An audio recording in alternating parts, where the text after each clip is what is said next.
Hi,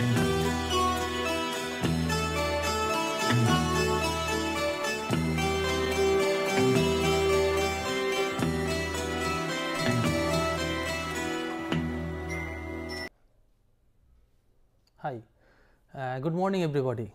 So, we were discussing fast reactions, that is techniques for fast reactions.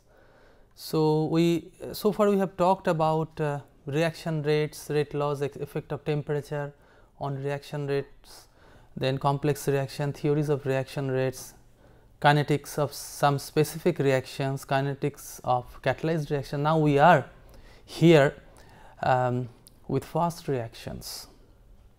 Now we discussed techniques like flow techniques, that is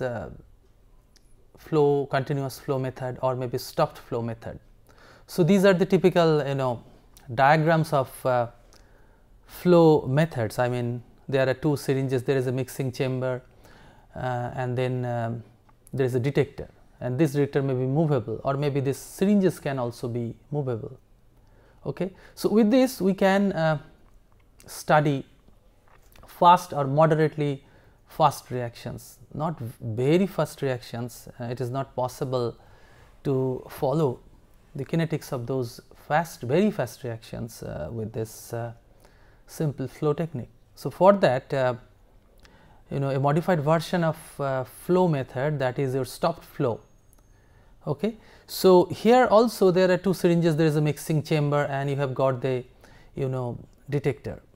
Okay. So you have got the detector, that is which detects the spectrophotometrically or maybe fluorometrically, and there is a stopping piston and there is a switch. There is an electrical switch. The moment this stopping piston this part is this electrical connection is completed, then source is illuminated and the detector detects the signal. Okay. So and in this case this stopped flow technique, this does not require too much of volume, but here maybe it requires a moderately larger volume of reactants. So in this way it is smarter than this one. Then you discussed this relaxation techniques, shock wave method, and lastly we talked about this flash photolysis. Talked about means we just given an idea of this flash photolysis. Now when the term flash photolysis comes, then automatically this laser flash photolysis comes into our mind. Now before that, let us have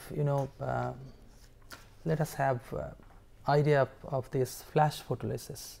Okay. What is this flash photolysis? Now suppose we have got a sample containing active species. Okay. Now the idea is that you have to shine with short pulse of light. Maybe it's like flashlight,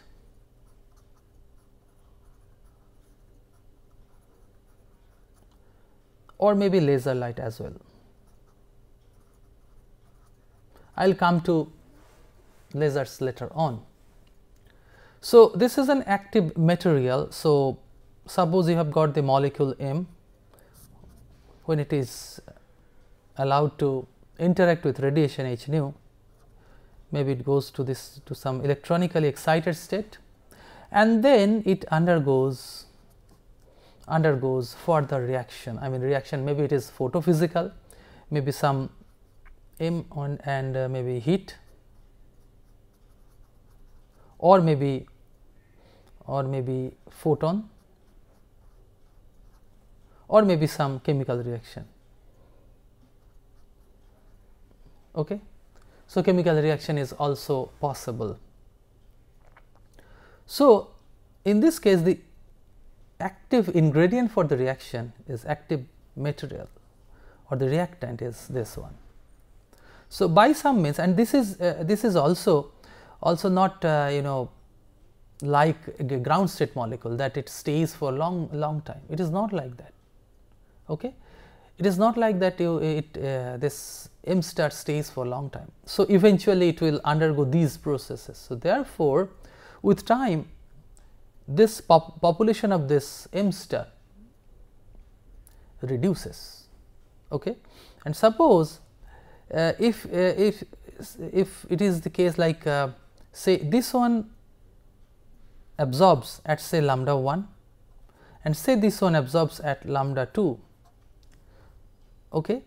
So, the excited species, if it is absorbing at a different wavelength, then with the help of spectrophotometry we can monitor the concentration of M star as a function of time. Okay.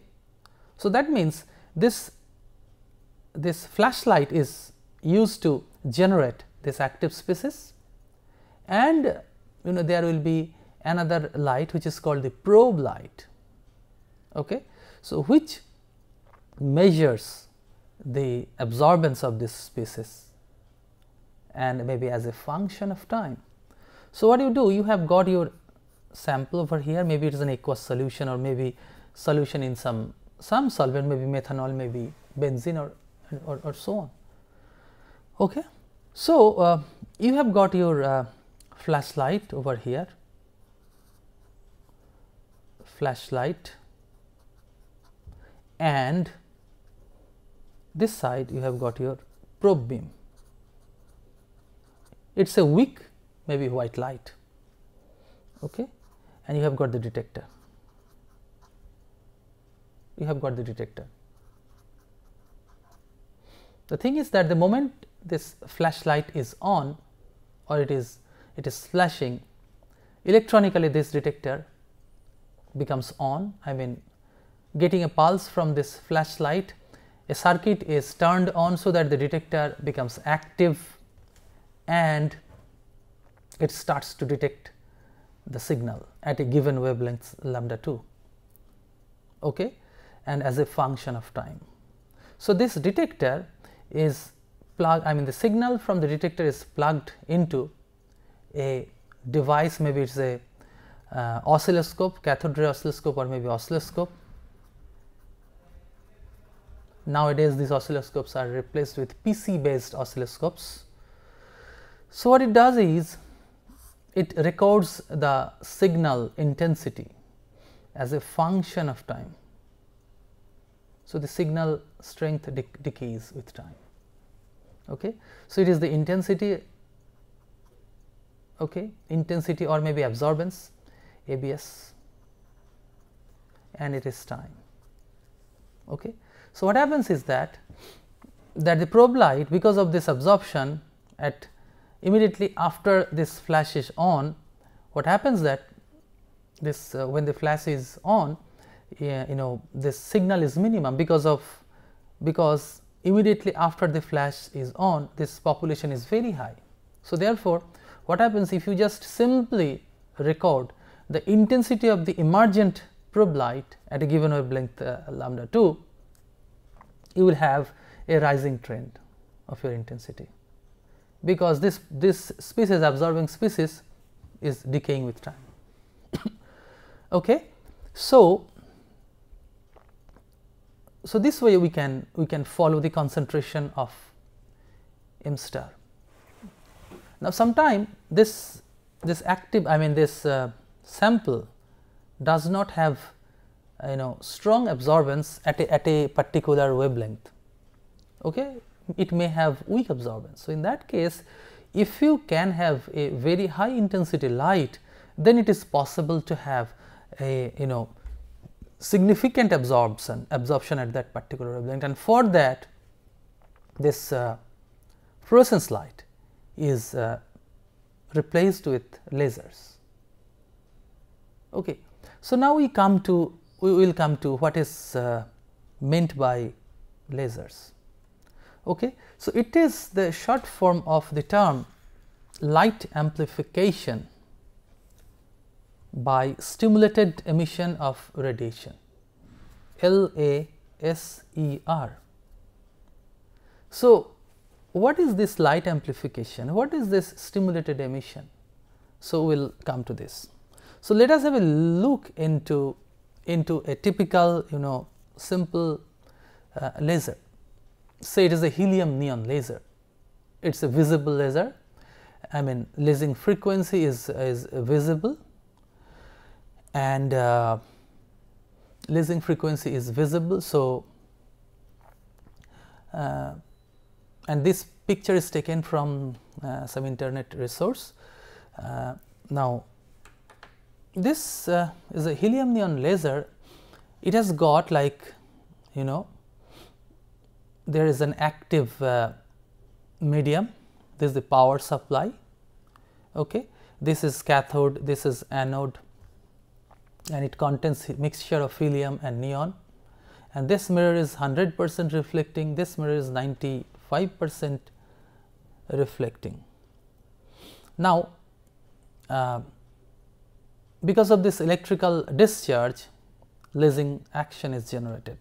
Now, see this one is not 100% reflecting. So, it is giving, this side is giving lasing, I mean laser light, the whatever we get from this box, okay, and this side is 100% reflective. Okay. Now, what is this laser action? That suppose you have got like two level system. Okay. Now, in two level system, because of this Boltzmann distribution, the lower level is always populated higher than the upper level, and since this gap is electronic gap, so always this one is having very high population, that is most of the population is over here than here. So, therefore, ordinarily you cannot have population over here more than over here. Okay. Now, suppose if you have and if you have a population, I mean like this level, I mean upper level higher than the lower level, then there is a possibility of lasing action. Okay. So, what is happening, that suppose we have got a third level, ordinarily this level is not populated. Okay. If this level is not populated, and suppose if you excite, I mean if you pump the system with brief pulse of radiation, then what is happening, that this excited species will rapidly move to this level, so that if this is a metastable state, that its population remains finite for some time, then at ordinary situation this one is never populated, but because of this roundabout channel, this level gets populated. Okay. So, what is happening, that eventually this level will have a finite population.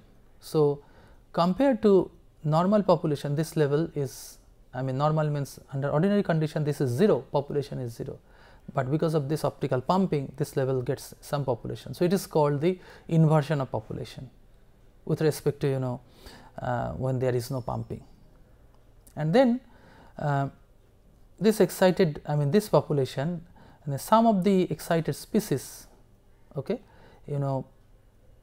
gets de-excited, I mean because of your spontaneous emissive tendency, some of them will come down, okay, giving rise to photon. Okay.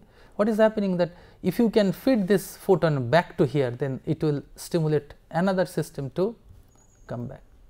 So, it is a cascading action, and therefore, all the population will all on a sudden come down, giving rise to a huge number of photons, okay, and which is called basically lasing.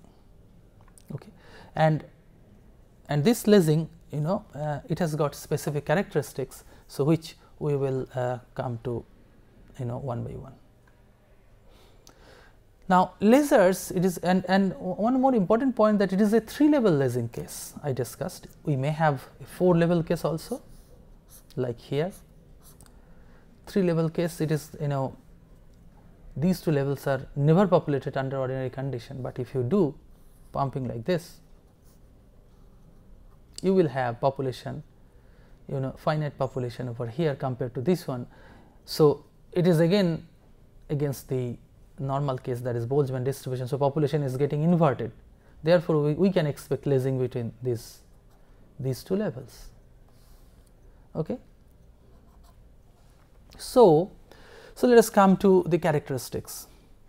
So, light emitted from a laser is monochromatic, that is, it is of one color and wavelength. In contrast, ordinary white light or maybe yellow light may be a combination of a band, I mean a band of frequencies. It is not a single frequency.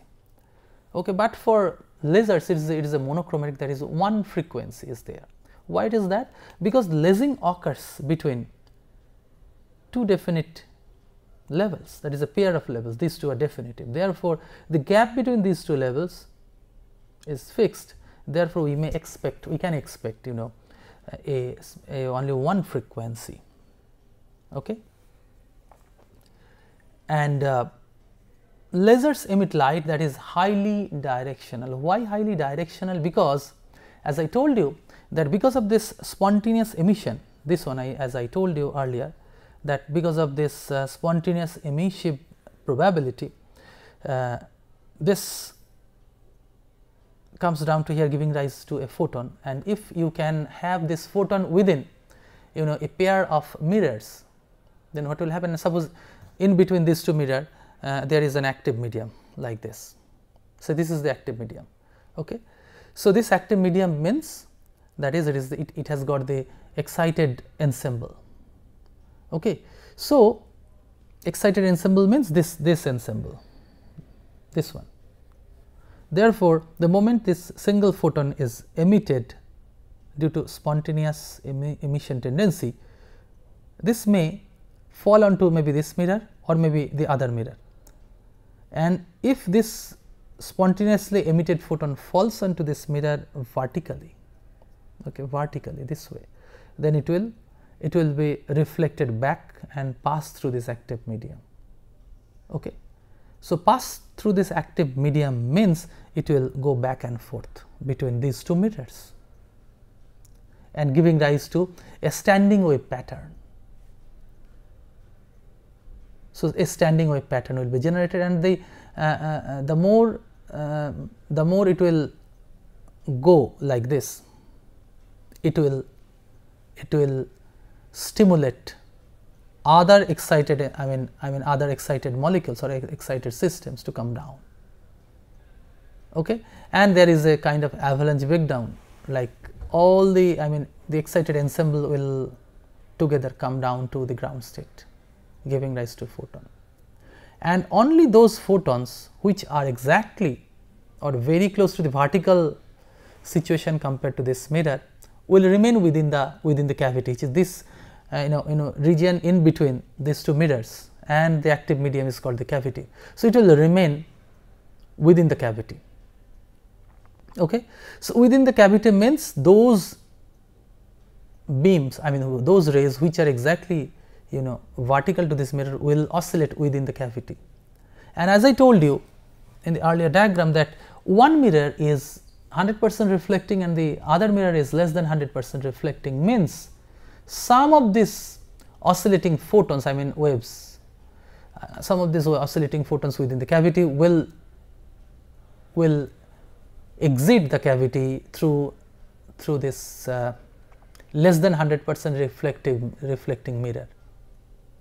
Okay. Therefore, whatever light we are getting as a lasing should be exactly very directional, because it comes out of these two parallel mirrors. These two mirrors have to be very specific, like they have to be parallel to each other. Okay. Therefore, it is highly directional, and laser light is emitted as a relatively narrow beam in a specific direction. Ordinary light, which ordinary such as bulb light, is emitted in many directions, all the possible directions, but lasing is a very directional thing. The light from a laser is said to be coherent, which means that wavelengths of the laser light are in phase in space and time. Ordinary light can be a mixture of many wavelengths, because as I told you, the standing wave pattern is generated means when this standing pattern remains there, the situation is that if they oscillate in phase, if they do not oscillate, these waves do not oscillate in phase, then there will be destructive interference. Therefore, those waves which will survive within the cavity to form the standing wave pattern, these should maintain a constant phase difference, or they should oscillate in phase. That means whatever waves are there within the cavity forming the standing wave pattern, okay, will be in phase. That is why the laser light which is coming out of the cavity is coherent, that is a constant phase difference is maintained, or maybe they will oscillate in phase, I mean like this. Same way, if means for say this one is one wave, this is another wave, so they have to oscillate in this way, or maybe there will be a constant phase difference maintained. It is never like one is going this way, other is going that way. So, in that case the destructive interference will stop everything. So, therefore, this makes laser light coherent. Okay. So, it is a comparison between bulb, ordinary bulb and laser. So, it has many wavelengths. The laser will have broadly one wavelength. There is monochromatic, okay. But monochromaticity does not necessarily mean that only one wavelength, it also depends on the time scale. So, that part I am not going to discuss anyway, and for incandescent it is a multi-directional, okay, but for lasers it is directional because it comes out of two parallel mirrors. So, therefore, it is highly directional, and also I told you that it is coherent. Why coherent? Because of this standing wave pattern is the requirement, because if standing wave pattern is not there, then those photons will leave the cavity, and when the photons photons from this spontaneous emission of this excited ensemble is leaving the cavity, they are no longer able to stimulate the excited ensemble to come down, giving rise to photon. Okay. So, that is why coherence is coming, but for incandescent, that is ordinary light, it is incoherent. Okay. So, this is this is all about incandescent, and with respect to properties. So, let us come to components of lasers. Active medium, first one is called the active medium. Like, let us go back to this picture. This is the active medium. Okay. It may be like helium neon, as I have shown over there, helium mixture of helium neon. It may be ruby. Okay. It may be neodymium, yttrium, aluminium, garnet crystal, maybe liquid dye, or gases like carbon dioxide, or like helium neon, or maybe semiconductor like gallium arsenide. An active media that contains atoms whose electrons may be excited to metastable energy level, as I told you, by an energy source. So, metastable state is generated by means of maybe electrical pumping or maybe optical pumping. Electrical pumping is also possible, optical pumping as I have discussed with 2-level system or maybe 3-level system. So, for your helium neon case, it is electrical pumping. Excitation mechanism, it is called the pumping process, like pumping water from the ground level to the top level. Okay. So, pump energy. So, excitation mechanism pumps energy to the active medium, okay. Like optical method, maybe electrical method, or maybe a biochemical method. Okay. So, there must be a way to pump energy from here to here, okay, by this route. Okay. Then high reflectance mirror. High reflectance mirror means if you have a lasing cavity, you have got this active medium, you have got this mirror, there is another mirror. So, one mirror will have to be 100%. Okay. You have pumping, okay, pump energy. It may be optical, it may be electrical, and so on. Okay, so this is 100% reflecting mirror, and these two mirrors need to be parallel, very parallel. Okay. If one of them, if they fail to become parallel, then you won't be having lasing.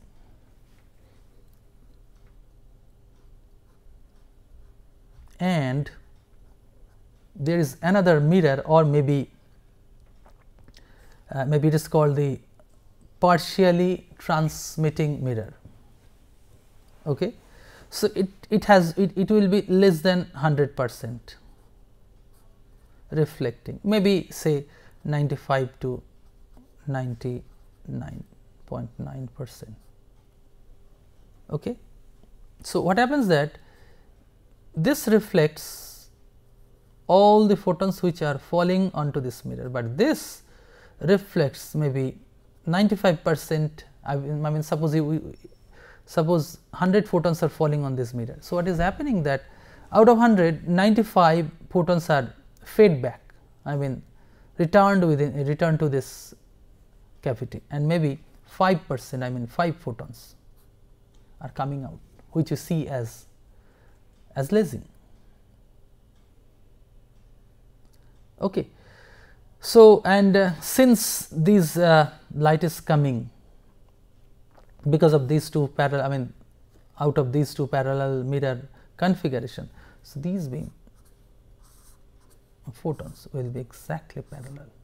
Their divergence is less than 1 radian, or even very less than 1 radian. So, very low degree of divergence. Okay. Contrary to our ordinary lamp case, where light is emitted in all the possible directions and intensity falls off rapidly with distance from the source, but here it does not fall that it does not fall that much, okay, with separation. If the intensity over here is having some value, maybe here also that value is very close to this value. Okay. So, active medium, this one is your active medium.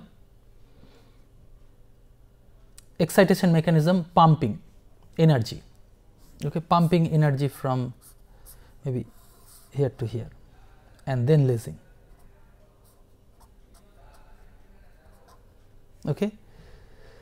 High reflectance mirror and partially reflecting, or maybe partially transmissive mirror.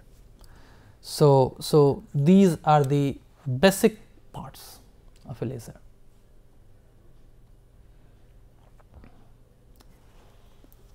So, it is a typical gas laser description. This one is a rear reflector.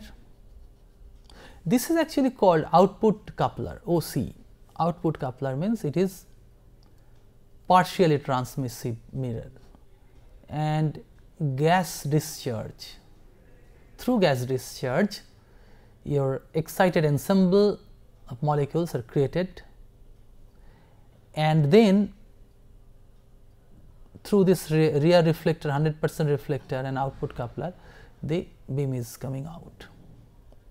Okay. So, gas lasers consist of a gas filled tube placed in the laser cavity. So, like it is the active medium. A voltage, the external pump source is applied to the tube to excite atoms in the gas to a population inversion. Population inversion is a must. Okay. And light emitted from this type of laser is normally continuous wave. Continuous wave means it is not like a flashlight, it continuously remains, I mean its intensity remains constant with time. It is called the continuous wave case. Okay, generally these gas lasers will give rise to CW mode, continuous wave mode. Okay. So, lasing action, let us say in points. Energy is applied to a medium raising electrons or maybe molecules to an unstable energy level. Okay. So, like here, say this one is unstable energy level, this is your unstable energy level. Okay. Then maybe it is because of this electronic excitation it happened, or maybe some other means, maybe collision could be another way of pumping. I mean collision, by collision you can, I mean because of energy exchange, excited ensemble can be created. These, and then what happens, these atoms or excited ensemble spontaneously decay to a relatively long lived low energy, this is your metastable level. Okay. A population inversion is achieved when majority of atoms have reached, you know,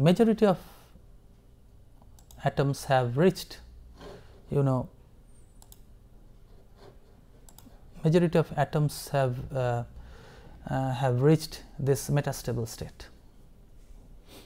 Okay. And then, so majority of atoms when made this this transition, then there is a sufficient population built up. Okay. Then lasing action occurs when an electron or maybe an excited ensemble spontaneously returns to the ground state and produces a photon.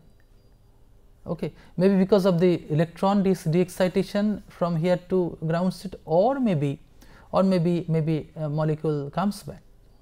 This is called that molecule comes back to the ground state, maybe electronic transition, or maybe by some other transition, vibrational or maybe some other transition.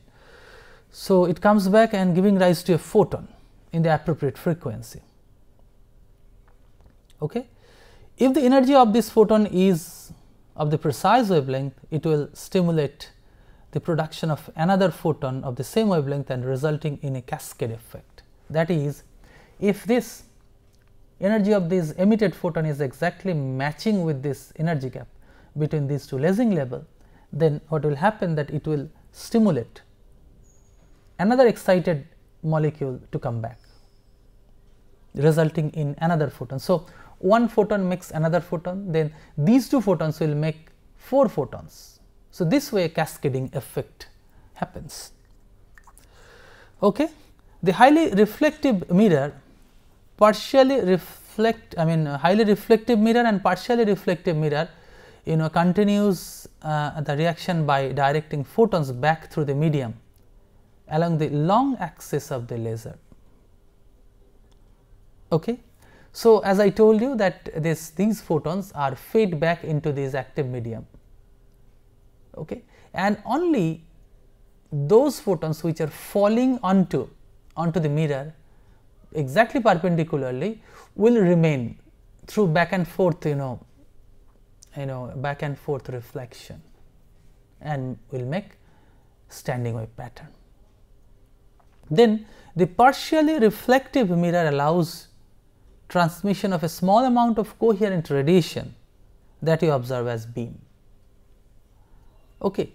So, because of this partially reflecting mirror, a little percentage is coming out, what you see as lasing. You see, if 100% could have been directed outside, then we could have got huge intensity, but in that case we will lose the cavity. So, that is why keeping the cavity on, we have to have most of the radiation within the cavity. Okay. A laser radiation will continue as long as energy is applied to lasing medium, I mean as long as pump is there. Okay. So, this is the brief story about lasing. So, you see energy introduction, excited state, metastable state, I mean it is a non-radiation transition, non-radiative transition, metastable state is generated, then metastable state to the ground state. Okay. It is shown as a 3-level case, but it may be 4-level. Okay. So, then it is your stimulated emission of radiation. Okay. This is the schematic of lasing action. Laser output, like as I told in case of your helium neon laser or gas laser, it is as a continuous wave output. Okay. But for pulsed laser, it is I mean it is coming as a pulse, like energy, a packet of energy is given in a very short duration, here, maybe here, then here, and of course the gap between successive pulses is constant. Okay. So, it is a pulsed output, and that pulse output is possible by means of a mechanism that if you can rotate the 100% reflecting mirror at certain frequency, I mean rotational motion, then lasing action will be there only when the second mirror is exactly parallel to the partially reflecting mirror. So, like if it is like this, a little tilted, you won't get any lasing. So, this way it will continue to rotate, I mean like this. So, this is your mirror, it will continue to rotate like this. The moment it is exactly parallel, then lasing. When it is not parallel, it is not lasing. Okay. So, that this way you can get pulsed output. So, pulsed output is a means of is a means of getting bunch of a packet of energy, and the energy is packet of photons, and energy is huge compared to continuous wave case, and you can generate by means of this mechanical way or maybe other optical way. You can generate pulsed output. So, that I am not going to discuss in detail here, because it is outside the scope, and is the typical schematic of a ruby laser, that this is your active medium and this is your quartz flash lamp. Okay. And this one is 100% reflective mirror, and the other side is partially reflective mirror. I mean this side is partially reflective mirror, this side, and ruby lasing beam is here. Okay. It is discovered in 60s, and it is the power supply that is a source of energy that is supplied here. That is energy pumping is done by means of electrical energy is now converted to photonic energy by means of quartz flash tube. That flash tube excites ensemble from the ground state to the metastable, and then from metastable to the ground state, this transition generates your lasing. Okay. It is a aluminum monocrystal doped with chromium, which is called the ruby, and this is the schematic of the levels, that is these are the level, and lasing occurs over here, and its frequency is 694 nanometer. Okay. And optical pumping is done in this region, and lasing occurs in 694. Now, we will come to the actual discussion of this laser flash photolysis. It is the modified version of your just flash photolysis, that in this case, in place of flashlight, laser light is used. Okay. Laser source is used, light amplification by stimulated emission of radiation. So, here what is happening, that this is your sample where your molecules are there. Okay. This is xenon arc lamp that is used for your probe beam. It is a weak, it is not as intense as your laser. So, what is happening, that you have got your cell over here having molecules, xenon arc lamp, there is a filter that filters the unnecessary radiation, or maybe filter to select the frequencies for your probe beam. There is a shutter which maybe sometimes shuts off your radiation. This is your cell, then filter, because this is your probe beam. So, after the cell there is a filter to select the specific frequency, and then monochromator to further subdivide the frequencies, and then there is a detector called the photomultiplier. The signal from photomultiplier is given to the oscilloscope for digitization, okay, and then to PC. And here the excitation source means, I mean, the molecules are fast, they have to be excited, or maybe they will be given energy, so that further further reactions can take place. So, it is a 4-level Nd:YAG laser, okay. Then this 4-level Nd:YAG light is fed into a mirror, then another mirror, then to the cell that initiates the reaction. This mirror is is a partially transmitting and partially reflecting mirror at some specific angle. So, anyway, so this light is falling on the cell, it generates the excited ensemble of molecules, and then what happens that your xenon arc, the moment this laser is falling on your sample, a portion of your Nd:YAG laser light is fed into photodiode to turn on the oscilloscope. Turn on the oscilloscope means that time the oscilloscope will accept the signal from your photomultiplier, because photomultiplier is already on. Okay. The moment laser light falls on, a portion of that light is triggering the photodiode to trigger the oscilloscope, so that oscilloscope gets the signal, and then this signal is fed to the PC for generating a decay pattern like this. This is the decay pattern. This is your OD, optical density, as a function of time. Okay. So, this will, and analyzing this decay profile, I mean, will get us the time constants and decay factors. Okay. So, in a typical example, this is your other case, this is another simplified description, that this is your xenon arc lamp, this is your detector, and this is your reaction vessel. It may be heated or it may not be heated, and this is your laser light, so that they are in perpendicular geometry, that is your probe beam and the laser beam is perpendicular geometry. In some cases, because you see there is a little interaction area, that a little portion of your active photo excited molecules are detected by your xenon arc this beam.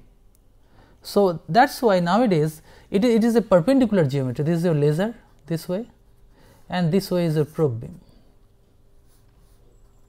But other geometries are possible, that maybe this is your probe beam, this is your sample, and this is your laser light. So, that the interaction area is a little more, so that you can get better signal. So, depending on your need, whether the sample is absorbing or not, you can choose the geometry of interaction. Maybe for your laser plus photolysis, it may be a perpendicular geometry or maybe a almost collinear geometry. Okay. In some cases, maybe the angle can be further reduced also. Okay. So, what is happening that let us have a concrete example, that let us take benzophenone. It is a widely studied molecule.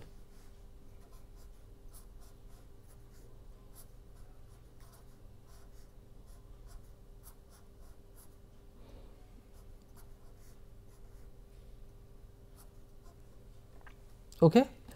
So, what happens that in a micellar medium, okay, if we solubilize this benzophenone in say CTAB micelle or maybe SDS micelle. So, it gets solubilized. So, micellized benzophenone. So, micellized benzophenone. Then if this micellized benzophenone is excited, okay, it is excited with say a laser source. I mean it is flash photolysis. I am talking about laser flash photolysis, LFP, and the frequency is say 355 nanometer of Nd:YAG. So, BP will go to BP star singlet, okay, singlet BP star excited. This is also singlet, is a ground one. Then it will go to BP triplet. Then this triplet benzophenone will abstract one hydrogen from micelle, producing benzophenone ketyl. What is that? Benzophenone ketyl is this. Benzophenone ketyl. Okay. So,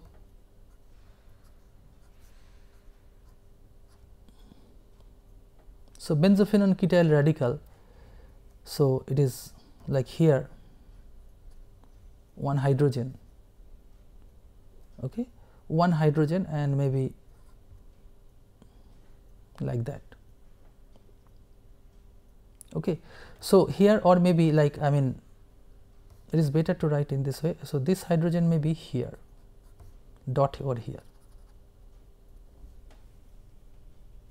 Okay. So, this way, so this dot over here, so that means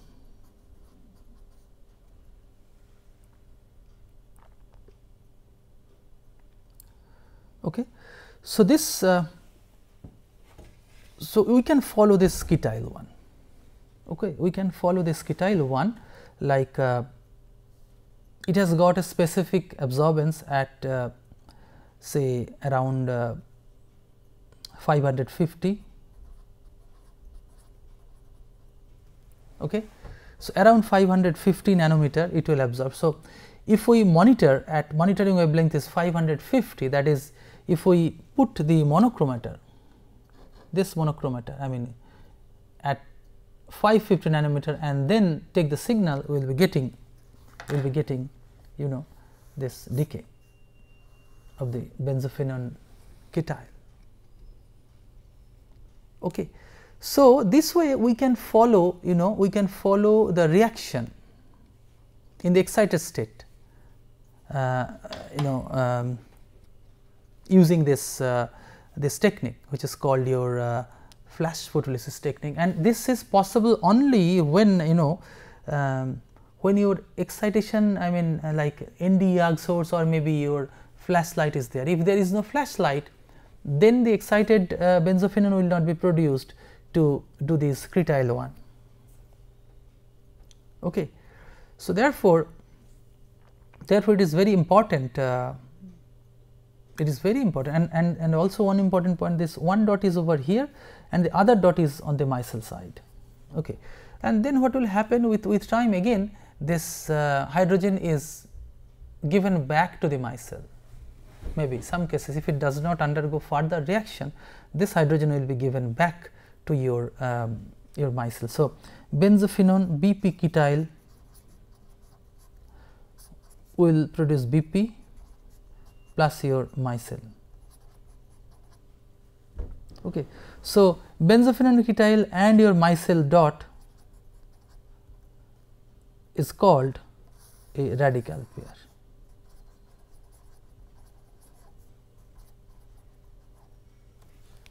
Okay, is called a radical pair.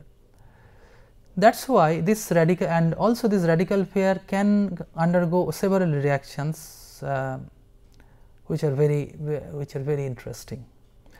And this radical pair will, since it is radical pair, so radical pair can have you know singlet state, singlet situation, or maybe triplet situation, depending on their spin arrangement. Okay. So, and in presence of some external magnetic field,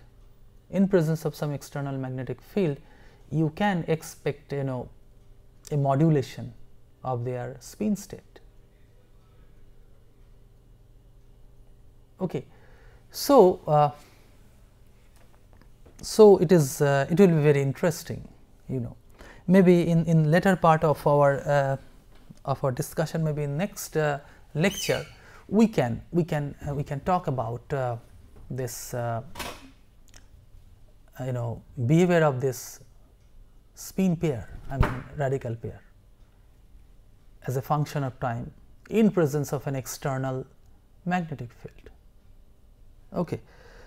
So, this will be interesting, and radical reactions are very interesting. Okay. Anyway, so I will talk about this radical pair mechanism maybe in the next lecture, but let us try to finish off this part. So, therefore, we get we do flash photolysis, laser flash photolysis, and you know study this fast reaction maybe which happens in microsecond or maybe in nanosecond time scale. Okay. And so, this is a typical photograph for description for a flash photolysis. So, with flash photolysis we can, you know, detect, and especially laser flash photolysis, when absorption is less, you do not have much signal, then if you use a high intensity light source like laser, okay, if you use a high intensity light source with laser, then you generate a finite or definitive population of your excited ensemble, okay, and you know you can expect more signal. Okay. Therefore, flash photolysis can be a very useful, especially laser flash photolysis nowadays can be useful, and selection of you know excitation source, okay, or pump source is very important. So, you pump energy into the system and then do your study. So, selection of excitation source is very important. So, you excite your sample and then you do further reaction. So, excitation source in terms that here in case of benzophenone we have used 355, maybe in other case you can use 532 nanometer, okay, or maybe IR radiation, or maybe 266 nanometer. So, and nowadays we have got many choices for selection of your excitation source to initiate the reaction. So, therefore, flash photolysis and laser flash photolysis is a tremendously important tool for studying, you know, transients, their fate. Okay. So, with this we will conclude today. So, in the next lecture we will talk about this spin chemistry a little bit, give you an idea about what is going on with this radical pair case. I mean, the spin chemistry can be, or spin dynamics, or magnetokinetics, it is also called the magnetokinetics, that can be followed, using a laser flash photolysis technique. So, we will discuss that in the next lecture. Till then, that is all for this lecture. Till then, have a nice time. Thank you.